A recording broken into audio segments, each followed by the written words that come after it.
Hey, what's up, guys? I wanted to make a very quick video today. I'm not gonna go into replay and analyze like challenger Riven players like I always do.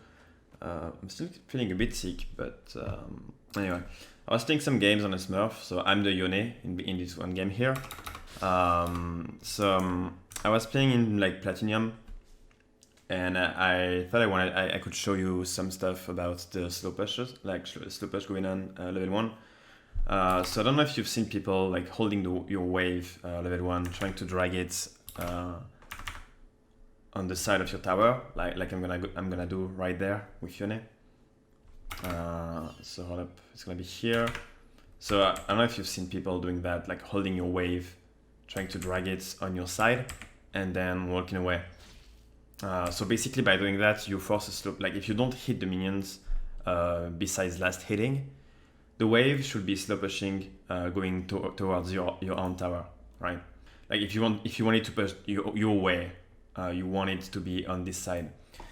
So this is why when you crush a wave in a tower, and the next wave is being held under the enemy tower by your own wave, then you're gonna have a slow push going on to your side, right? And so this way I'm obviously gonna have the wave pushing to my side if I do that. So I'm just gonna be looking for last hit. Sorry. And so here, like you can see that I used my Q here to trade because the Sejuani was not standing near her minions. So I could just Q her and not Q the minions. So I will not be damaging the wave, and I will keep it going my way, right? This way, I only hit her with my Q. So I'm allowed to do that. But if she was standing with like behind the minions, I will not be doing that. Because if I will be trying to poke her with my Q, then I will be damaging the wave and I will be breaking the slow push. The reason why I want the wave to push to my side in this specific scenario is because both junglers started bot side, and like this matchup, I'm not really a Yone player, I'm gonna be honest. I do not really play Yone that much, but I think it's an interesting champion, pretty fun to play. But I was thinking that the matchup is not that great for me in the early game. Like I don't really want to force too much onto Sejuani, and I don't want to expose myself to Zack's ganks. So I wanted the wave to push to my side and look for like some Nunu ganks, especially because she plays with TP and Ignite. She doesn't play Flash, so the ganks are pretty easy to set up. So here you can see that the wave pushes to my side, and I'm just gonna be last hitting most of the time. So here she goes for a small trade, I don't really care. At this point I can damage the minions a little bit, because the wave is already pushing, no matter what. So here I can afford to push a little bit. I'm gonna dodge that, and I'm gonna be holding the wave here. Yeah, I'm gonna hold the wave here so it doesn't crash on the tower. This way, if my Nunu wants to gank on this specific timing, then my wave is gonna be holding the wave right there. Because I'm gonna like I don't really care if she does some damage on me right there, because I'm gonna be able to do some damage in return. And then I'm gonna have the wave in a perfect spot in which like the Sejuani is fucked in this scenario. Like she hasn't crashed the wave, so she can't really go B, because if she goes back now, then she loses so much. Even if she TPs back to lane, she basically loses a lot in the early game if she does that. And the other scenario is that she stays, but then she has to be really careful because she's exposed to ganks. So here I just get the knock up on her, ignite her right away, and she's basically fucked. She has no Q. Like this was pretty easy to set up because I kept my Q here. I kept my Q and then I Q onto her like that. I dodge her shit as well, and she has no Q for a bit here, so she can't really do anything anymore. And she just dies. So here I ping for my jungler to, I could potentially look for a slow push back to my side, but right there I just, like it's so early in the game that I want to be able to get the wave, to get the gold. It kinda sucks though, because I didn't get the full wave crash. Like I tried to damage the wave with my Q here. But you know what, like right there I should be, like the optimal play, if you can't crash the wave, would be to ping your jungler and have your jungler to kill this one wave here. So this would be the most optimal play. But since I was playing in Platinum, I was like, you know what, I don't really care, it's like whatever, like she's not gonna have any wave management knowledge or anything like that, so she's not gonna be holding the wave, right? And even if she does, it's like whatever. Like technically, this would be wrong for me to Kobe right there. I only did that because it was lower elo and I didn't really care. But if I was playing in higher elo, I would definitely ping my jungler and ask them to come here and break the freeze. I mean, yeah, just crash the wave in the tower so it fully resets. And by crashing here, like under tower, then the wave still pushes back to my side. It's actually gonna happen here because she fucks it up. Like she kills the minions and stuff. She doesn't hold them or anything. So now I have a slow push going on to my side. So I'm gonna be able to catch the wave when I like on my way back here, and I can just pretty much freeze if I want to. Like, I don't really care about taking some bad trades here and there. Well, this one kinda sucked, but I have a potion running. And I'm just gonna be able to hold the wave like on this one spot here. My goal is not to look for kills anywhere in the early game. I really just want to manipulate the waves and to keep the wave on this one spot. Because this matchup, I don't think it's a matchup in which you should be able to really get kills 1v1 wise before you get your items. So I just want the wave to go on this one spot here.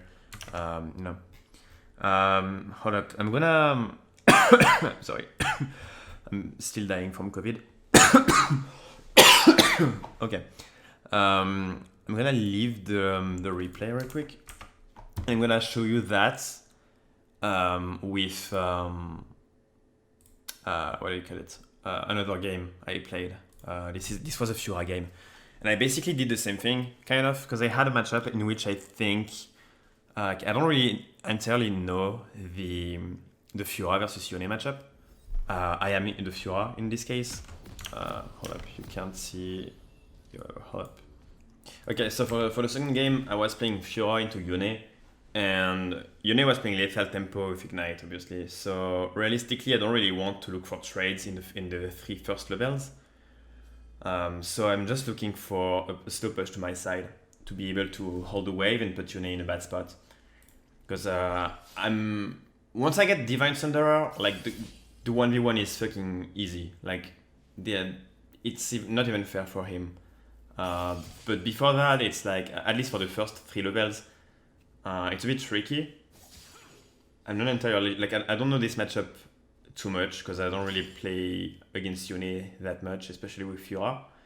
But I feel like the level 1 to 3, you don't really want to be looking for too much trades.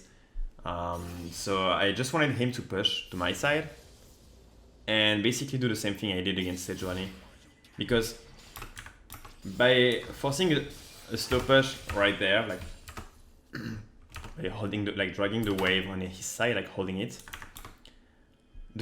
like even if he looks for a 3-wave crash, it's gonna be a bit more risky than a classic 3-wave crash when the wave actually meets in the middle, right?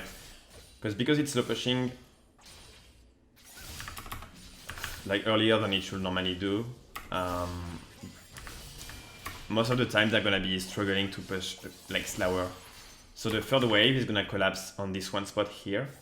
Because usually when you look for a 3-wave crash by yourself, when the wave meets in the middle and you start from here, usually if you do it well, the third wave is gonna meet around this one spot here, which is a bit less risky than having the wave crashing like at the end of the tower range. Because now you need to bad, like on top of that, you need to bad, I mean, yeah, the trade was kind of bad for him, just because he cannot crash the wave after that. Because he looks for a small trade level 2 here, and it's kind of even. It's a kind of even trade, but the thing is that he plays bond plating and I play second wind, so I'm already gonna heal up more than he does. And he lost a lot of HP, kind of. So now it's even harder for him to crash the third wave, and this is the timing where the jungler is going to be showing up. And just like the Sejuani, it's a timing where if you go back to base, especially since in this scenario he plays with Ignite and not TP, he's not going to be able to TP back to lane. So like, he has to crash the wave, but it's actually so risky for him. Right? So here my jungler is near, so I start to set up the gank. Like, I just go in ballsy, like I don't really think about what I'm doing.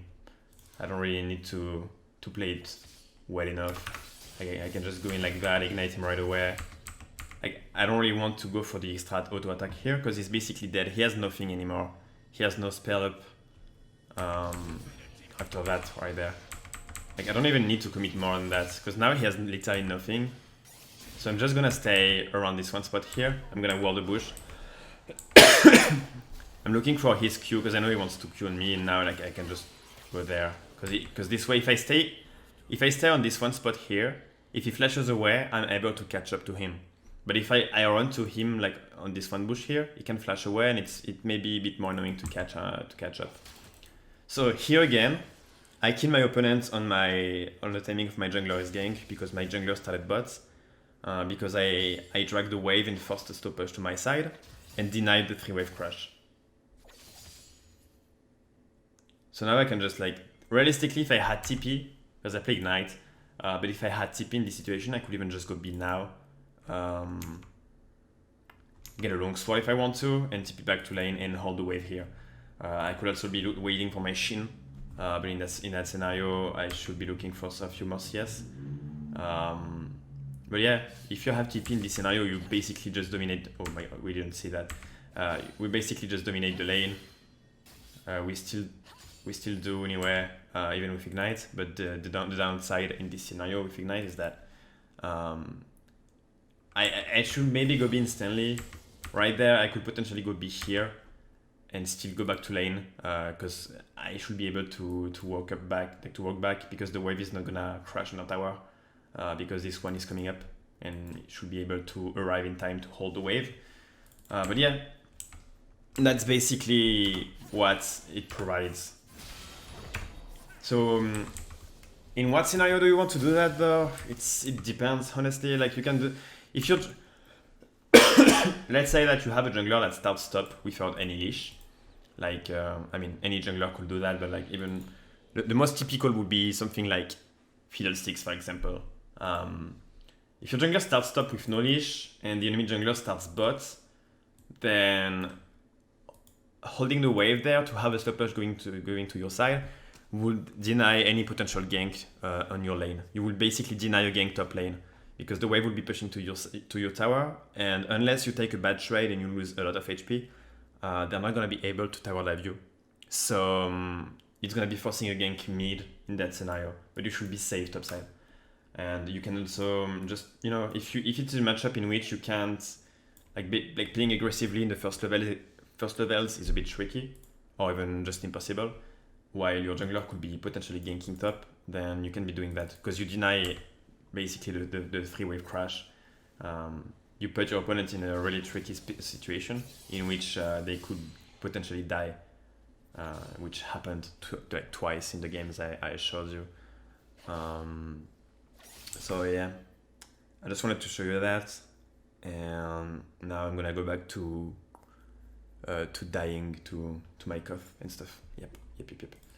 Anyway, thank you guys for watching, and see you soon in the next video. I think yeah, video. I'm gonna make a video because this is a YouTube channel, and on YouTube we upload videos. Anyway, peace.